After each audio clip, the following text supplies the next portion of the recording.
Me parece que el proponer esta mesa de debate tiene su jiribilla, porque parece que nos podemos desbarrancar en la confusión entre la responsabilidad social de la poesía y la función de la poesía social.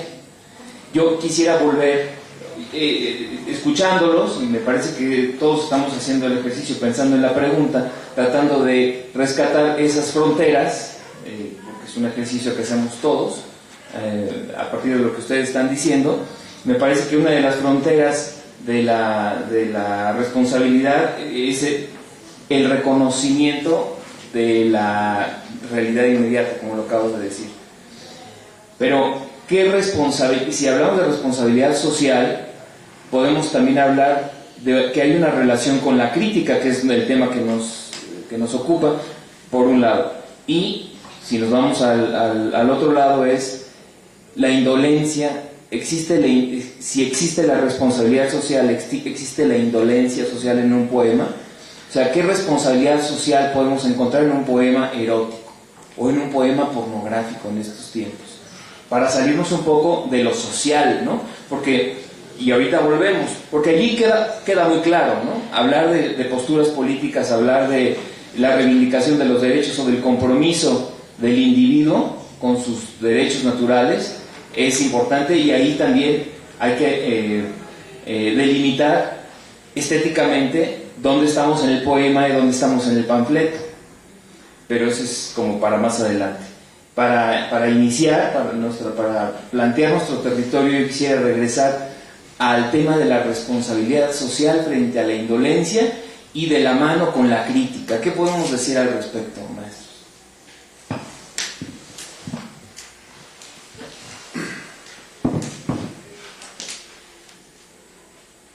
Bueno, yo creo que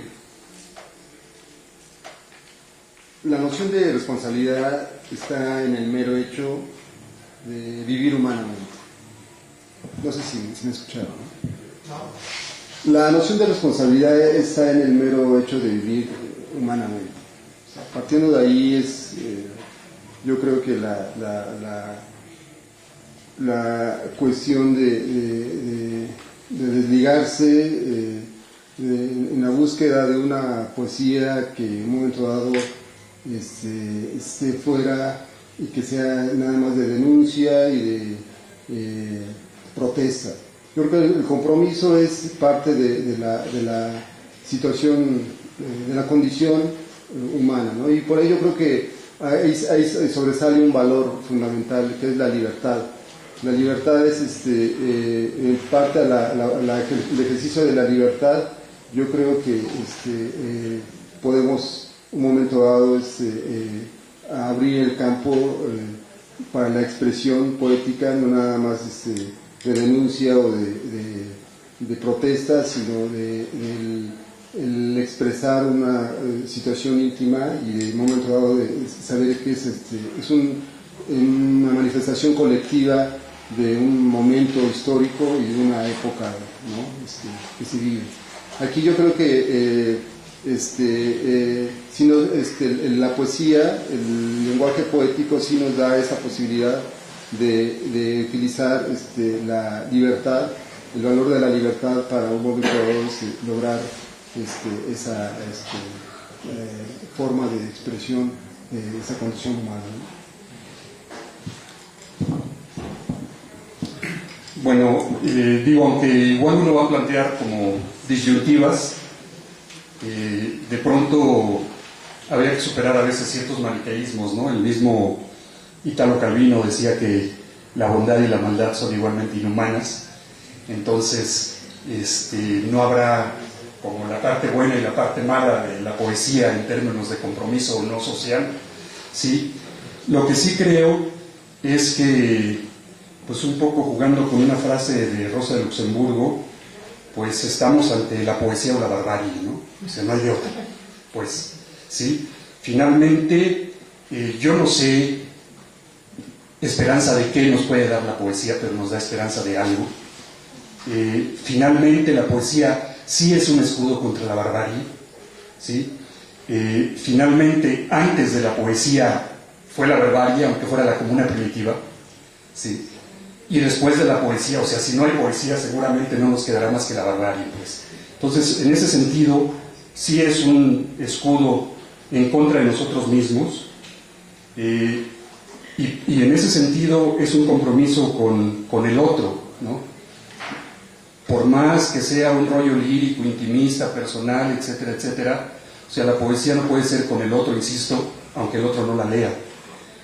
Y cuando hablamos de ese compromiso, pues van desde esta posibilidad de que el otro esté en el texto, pero además en la posibilidad de que el otro pueda crear el texto, pueda escribir, pueda leer.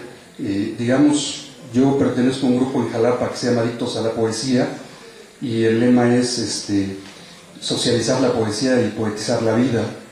Y bueno, tenemos un espacio permanente de reunión y de escuchar las voces de quien escribe, es decir, no somos un espacio de formación, somos un foro donde de pronto escuchas cosas terribles y de pronto cosas maravillosas, o sea, porque no todo el que llega, y tampoco, pues justo la crítica tiene que ver con el análisis profundo de muchas cosas, ¿no? Y en ese mismo sentido nos vamos eventualmente a los mercados con megáfono en mano a leer el texto poético y invitar a la gente a que lea o a que reflexione sobre lo que acabamos de compartir, ¿no? De socializar, la poesía que socializamos. Y en ese sentido, bueno, aunque somos un grupo independiente, no desdeñamos espacios, sean institucionales o no lo sean, sea la radio universitaria, sea el mercado, sea el café, que finalmente pues, al espacio le conviene que sesionemos cada mes ahí, y cuestiones de este tipo. Entonces, pues si nos vamos a poner puristas, no podríamos ejercer esta posibilidad de socializar la poesía y de poetizar la vida. Entonces, yo creo que el compromiso sí, sin duda, tiene que ver con este dique y con este juego de poesía o barbarie, ¿no? En este dique contra la barbarie. Gracias. Estamos entendiendo entonces que ya partimos de dos entidades, un emisor y un receptor, un poeta y un público, posible público lector. Esto también nos sitúa en otra dinámica, en la de la crítica y en la de la contracrítica. El poeta que se exhibe, muestra, dice y refleja una realidad, pero resulta que esa realidad también le refleja a él otra realidad. ¿Cuáles serían las condiciones necesarias para que este diálogo se diera de una forma constructiva y sana, si es que eso es viable? Ya no cayó una trampa.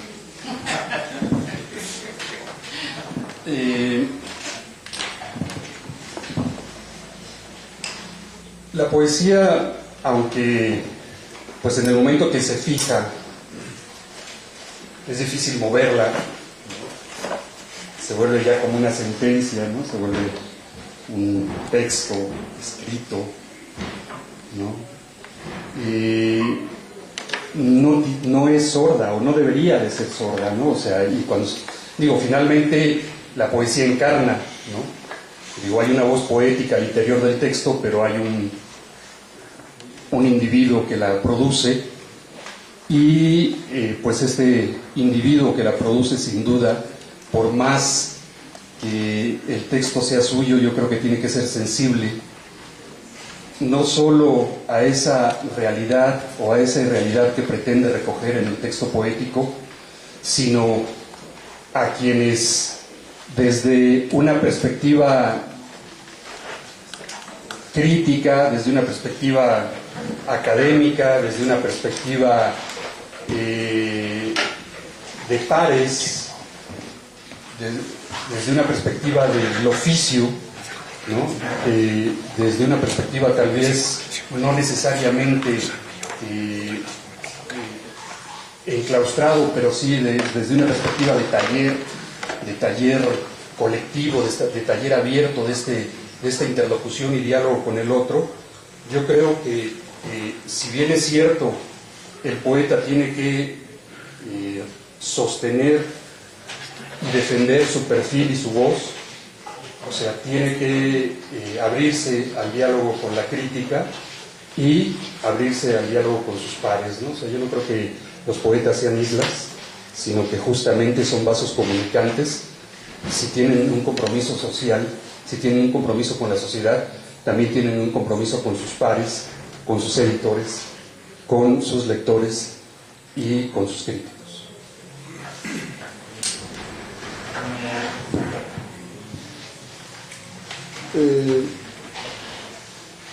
Yo creo que perdón, espero subir un poco la voz y aguantarme la tos que me trae. Creo que el poeta de alguna manera es un creador que intenta manifestar un sentir real, objetivo o acorde a una realidad actual. Quisiera responder concretamente y directamente, a lo mejor mencionando con esta comparación. Para mí el poeta es como la imagen del fotógrafo periodístico, ¿no? Que es una imagen fulminante, que es una imagen contundente y que expresa un momento histórico, un momento de un hecho captado y total. A diferencia a lo mejor como el narrador, que es el periodista que se va, capta el momento y se tiene que ir a la mesa, al escritorio a hacer la redacción, y que un momento dado pues se da una interpretación un poco más amplia y con un vacío no tan digamos contundente, un vacío que puede no dar esa contundencia como la imagen misma del poeta. Yo creo que si hay una situación en realidad acorde a una realidad de la vivencia del poeta con su momento y con una realidad histórica que se vive.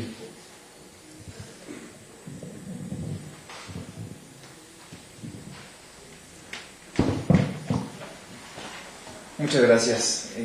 Bueno, vamos a seguir platicando sobre esto, y creo que también está sobre la mesa el tema de la forma y el fondo, el significado y el significante. Para entrar en materia, quiero darle la bienvenida a Jair Contreras, que se acaba de integrar a la mesa. Quiero leer brevemente unas líneas sobre su biografía. Él es licenciado en Derecho y licenciado en Filosofía con especialidad en Filosofía de la Cultura. Es maestro en Filosofía Política, de oficio escribiente, profesor y poeta. En este momento realiza una investigación doctoral sobre la imaginación. Es adherente de La Otra Campaña y disfruta mucho de los aromas y le encantan los perros. Es que bajo esta perspectiva se va a unir a la charla. Estamos platicando sobre las condiciones que se necesitan para que se dé la crítica y la contracrítica y estos flujos que implican responsabilidad social por parte del poeta. Y yo preguntaría, abonando a las respuestas que han dado los maestros, si esta utopía o esta teoría que nos acaban de plantear como ideal sucede en la realidad, si sí, si no, y si no, ¿cómo podríamos favorecerla?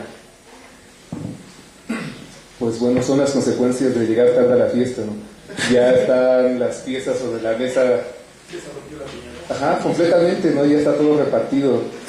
Pero bueno, pues somos un poco desordenados, ¿no? Y a pesar del retraso, agradecemos estar en este bello espacio y en esta calle donde vivió José Martí. Ya lo que venía viendo cuando me acercaba es interesante e importante, ¿no? Y bueno, si me lo permiten, trataré de no hacer demasiado ruido o estruendo con la participación que traigo. Voy a tratar de acotarme a la dinámica que ya traen de discusión un poco, pero pues bueno, no escuché todo lo que dijeron, entonces voy a tratar de centrarme básicamente en la cuestión del compromiso social del poeta, o de la poesía, o de la literatura.